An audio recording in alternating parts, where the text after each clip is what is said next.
Kryetari i Bashkisë së Tiranës Erion Veliaj ka zgjedhur të sulmojë drejtësi në vend që të përballet me akuzat që rëndojnë mbi të. Ai ka depozituar në gjykatën administrative të shkallës së parë një padi kundër prokurorit të posaçëm Olz Dado, i cili ka hetuar dosje ndaj Veliaj dhe bashkëshortes së tij Ajola Xoxa, duke kërkuar shkarkimin e Dados dhe shpalljen e emërimit të tij të palishëm.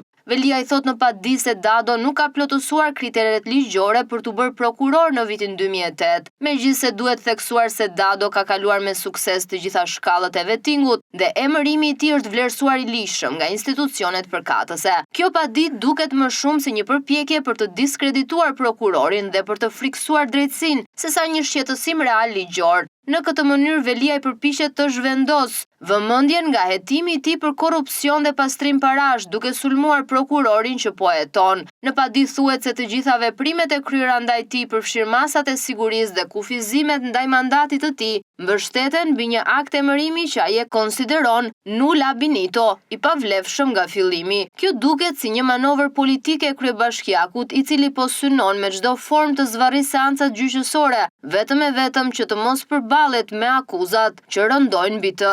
Vendimi i Veliajt për të synuar shkarkimin e Dados tregon më shumë për frikën e tij nga përgjegjësia penale sesa për një problem real me ligjin. Në fakt Veliaj sulmon vetëm Olz Dadon, por harron se çështja hetimore ndaj tij ka dy prokuror dhe duket se ai ka tmerr të përmend emrin e prokurorit tjetër që po heton, Altin Dumani. Kjo e bën të qartë se veprimet e kryebashkiakut janë lëvizje të pashpresa, të drejtuara nga frika për të përballur me drejtësinë.